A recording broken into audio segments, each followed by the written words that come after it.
Bom, olá, amantes da natação. Hoje eu vou contar a história de um rezamento completamente maluco que aconteceu no Mundial de 2001 em Fukuoka. Então sim, estamos falando de um Mundial, né? Parece que foi há muito tempo atrás, 19 anos, mas foi um Mundial muito legal. Foi a primeira vez que o Michael Phelps foi campeão mundial, primeiro de 26 títulos que ele ganhou na carreira dele, número absurdo. Além disso, foi um Mundial marcado pelo Ian Thorpe. Ian Thorpe bateu o recorde de 3 provas individuais nessa competição, 200, 400 e 800 livre, além do revezamento 4x200, 3:40:17 em 2001. Até hoje, 19 anos depois, só 2 nadadores nadaram mais forte do que ele fez ali em 2001. Um é o Paul Biederman, recordista mundial, que fez 3:40:07 em Roma em 2009, e outro foi o Sun Yang, que nadou para 3:40:14 em 2012. Além, claro, do próprio Ian Thorpe, que melhorou esse recorde mundial um ano depois com 3:40:08. Então esse tempo foi muito forte, essa competição foi muito forte. Mas o meu recorde mundial preferido dessa competição é o recorde mundial que o Grant Hackett bateu na prova de 1500. O australiano nadou para 14:34:56 e esse, meus amigos, foi o único tempo que sobreviveu à era dos trajes. Esse tempo não foi batido com os trajes tecnológicos em 2008, nem em 2009. Ele só foi cair em 2011 com o Sun Yang no Mundial de Xangai, 10 anos depois do Grant Hackett fazer essa marca. Ou seja, foi uma competição super forte, mas os revezamentos foram um pouquinho caóticos. Então, no 4x100 livre masculino, a gente teve os Estados Unidos ficando em terceiro lugar e eles foram desclassificados porque um dos nadadores não estava no start list da competição. Além disso, no revezamento 4x100 livre feminino, a gente teve um empate na segunda colocação. Isso mesmo, 8 nadadoras subiram ao pódio porque os Estados Unidos empatou com a Grã-Bretanha em segundo lugar no 4x100 livre. A prova foi ganhada pela Alemanha. Mas nada disso se compara ao que aconteceu no 4x200 livre feminino. Então essa prova foi nadada no dia 25 de julho, quem nadou na raia 4 foi a Grã-Bretanha, mas a Austrália e os Estados Unidos lideraram a prova desde o começo. Nos Estados Unidos a gente tinha, por exemplo, a nadadora Natalie Coughlin, né? Grande nadadora de costas, de medley, multimedalhista olímpica. E na Austrália a gente tinha, por exemplo, a Petria Thomas, que foi campeã olímpica na prova de 200 borboleta.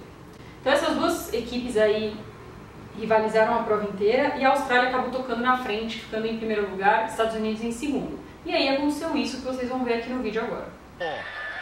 Look how close they were to the world record. 7:56:00. All the girls have jumped in. Oh, well done.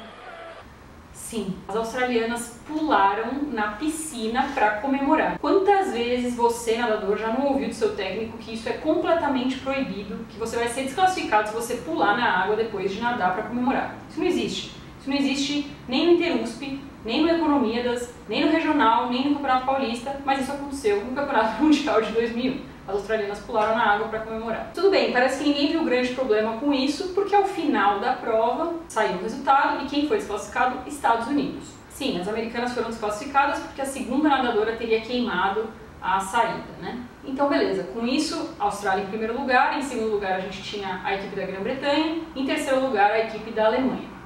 As australianas estavam super felizes, foram dar entrevistas, comemorar, e aí aconteceu isso aqui. World champions, we'll start with you, Elke. What a great time, what a great way to start off. Unbelievable. I touched the water. I think I had to ask G when I got out, but it was a team thing. I was stoked and we're just so happy to win finally. What? And Australia's been disqualified. If you look at the board.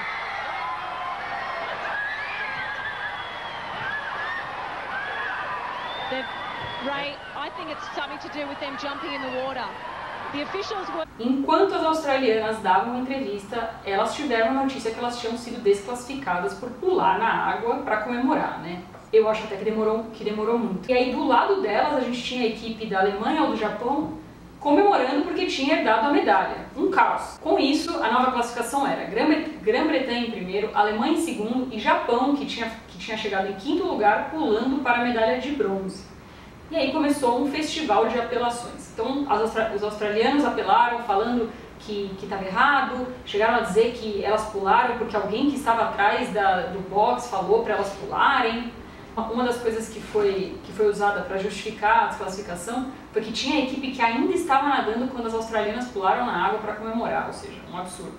E os americanos começaram a reclamar dizendo que o equipamento da raia onde as americanas nadaram estava com um problema, que na verdade a nadadora tinha queimado em apenas 1 centésimo, o que estava dentro da regra do limite de 3 centésimos de margem de erro.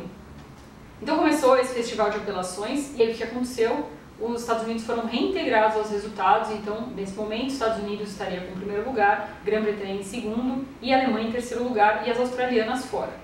No que saiu esse resultado de apelação, aí todo mundo resolveu apelar também. O Japão, que tinha ficado com a medalha de bronze e aí passou para o 4º lugar, resolveu apelar, e os australianos também revoltados resolveram apelar. Enfim, todo mundo começou a apelar e aí decidiram que a decisão seria adiada em 24 horas e não teve premiação dessa prova, simplesmente. No dia seguinte, finalmente, foi confirmado que as 2 desclassificações foram mantidas, então a Austrália e Estados Unidos fora, e aí a Grã-Bretanha subiu ao pódio em primeiro lugar, a Alemanha em segundo e o Japão em terceiro.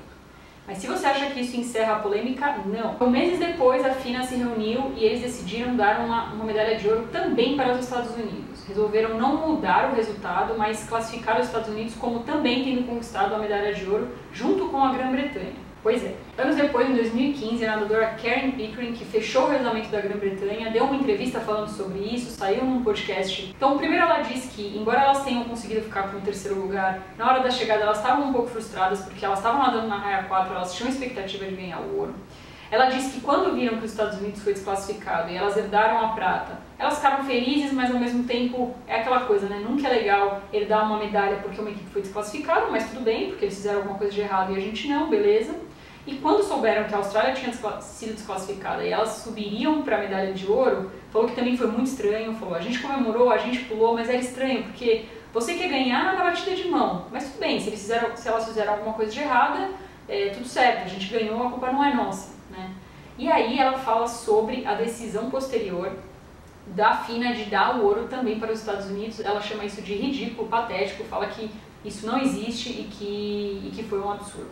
Enfim, essa é a história de um revezamento bem peculiar que aconteceu em 2001 em Fukuoka, não tanto tempo atrás assim, e fica a dica, não pulem na piscina para comemorar. E se você gostou, comenta aqui, se você lembra de algum outro revezamento meio caótico que você já viu, comenta e não deixe de se inscrever no canal. Até mais!